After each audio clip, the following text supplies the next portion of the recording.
Hello friends, India 365 की एक ख़ास पेशकश सेल्फी न्यूज़ में आप लोगों का स्वागत है। आज ब्रेक द चेन का है या लॉकडाउन का है या मिनी लॉकडाउन का है या निर्बंध का है या प्रतिबंध का है या फिर खुद की जिम्मेदारी का है, जो भी आप शब्द का है, प्रशासन की ओर से, सरकार की ओर से अलग अलग नाम दिए जाते हैं, लेकिन सबका घूम फिर के मतलब तो एक ही होता है कि आपको घर से निकलना नहीं है। स्टे होम, स्टे सेफ, इस तरह से आपको ध्यान में रखना है। आज हम देख रहे हैं आकाशवाणी चौक में कि बड़ी संख्या में पुलिस दल यहाँ पर तैनात किया गया है। शहर के जो मुख्य चौराहे हैं, जैसे आकाशवाणी चौक, टावर चौक और कुछ जगहों पे बड़ी संख्या में पुलिस तैनात दिखाई दे रही है। लेकिन इस बार आपको बता दें कि काफ़ी बड़ी संख्या में लोग सड़कों पर दिखाई दे रहे हैं, क्योंकि राज्य सरकार की ओर से जारी जो निर्देश किए गए थे उसमें कुछ जो आपातकालीन है, इमरजेंसी सर्विस है, मेडिकल सर्विसेज है, एग्रीकल्चर ओरिएंटेड रिलेटेड सर्विसेज है, उनको छूट दी गई है। कुछ सरकारी वाहनों को छूट दी गई है। जो अलग अलग तरह की छूट है, साथ ही में कुछ बीमा संबंधित छूट है, चार्टर्ड अकाउंटेंट, आर्थिक मामलों वाले लोगों को छूट है। इस वजह से बड़ी संख्या में लोग दिखाई दे रहे हैं। कुछ लोगों के पास जेन्युइन रीज़न भी है, लेकिन कुछ लोगों के पास बहाने हैं। ये लॉकडाउन उतना कड़क नहीं दिखाई देता है जितना प्रथम चरण में था, द्वितीय चरण में था, या पिछले साल प्रारंभिक रूप में 2019 के एंड में या 2020 के दरमियान हमने देखा था। बहुत ही कड़क लॉकडाउन लगा था।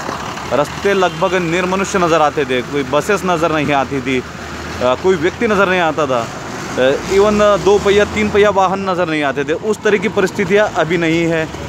लेकिन इसका कारण भी ये है कि अब धीरे धीरे लोग इन चीज़ों से उबगने लगे हैं, थोड़े से बोर होने लगे हैं। लेकिन फिर प्रश्न बड़ा ये उठता है कि क्या हमारा बोर होना ज़्यादा ज़रूरी है, हमारा एंटरटेनमेंट ज़्यादा ज़रूरी है, या फिर हमारा सभी व्यक्तियों का जीवन ज़्यादा ज़रूरी है। कल 14 अप्रैल को जलगांव ज़िले ने वो दिन देखा जब सबसे अधिक कोरोना की मौतें हुई है। जलगांव ज़िले में 21 लोगों की मौत हुई है, जो कि दुर्दैव से कहना पड़ता है कि अब तक का सबसे बड़ा दुर्दैवी उच्चांक है। अभी भी समय है हमारे पास कि अभी हम संभल सकते हैं, बच सकते हैं, अपने और अपने परिवार की जान बचा सकते हैं, अपने परिवार की जान बना सकते हैं। लेकिन फिर ये बात भी है कि हमें कोरोना के साथ जीना पड़ेगा। कुछ मार्ग निकालने होंगे, कुछ जो प्रिकॉशंस है उसके साथ में जीना पड़ेगा, क्योंकि कुछ लोगों का मानना है कि कब तक लॉकडाउन रहेगा, कब तक के निर्बंध लगेंगे, कब तक के प्रतिबंध लगेंगे, कब तक के लोगों को रोका जाएगा। क्योंकि जीवन यापन, उधर निर्वाह भी कुछ चीज़ होती है, उधर भरण पापी पेट का सवाल है। इसलिए कई लोगों को मजबूरन निकलना पड़ता है, किसी को जॉब के लिए, किसी को धंधे के लिए, किसी को व्यापार के लिए, किसी को अपनी आवश्यकताएं पूर्ण करने के लिए।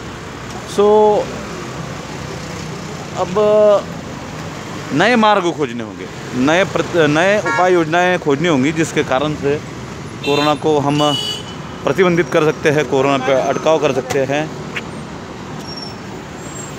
फिलहाल आप देख रहे हैं कि बड़ी संख्या में वाहन आ रहे हैं।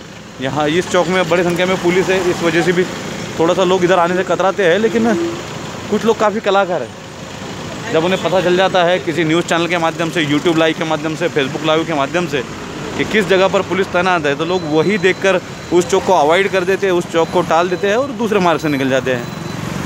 मराठी में कहते हैं ना, वाटेला पडवाटा असतात। इसी सोच का, इसी कहावत का लोग सदुपयोग या दुरुपयोग करते हैं। वाटांना पडवाटा शोधतात लोक। स्टँड काढून घ्या, वो स्टँड असं। अच्छा मार्गदर्शन किया जा रहा है पुलिस और होमगार्ड की तरफ से, लेकिन दिल है कि मानता नहीं, लोग है कि मानते नहीं, सड़कों पे चले आते हैं। ये पुलिस है जो जलगांव की 40 से 45 डिग्री सेल्सियस की तापमान में भर चौराहे पे खड़े रहकर आप लोगों की सेवा कर रही है। और एक हम हैं कि हम मानते नहीं हैं।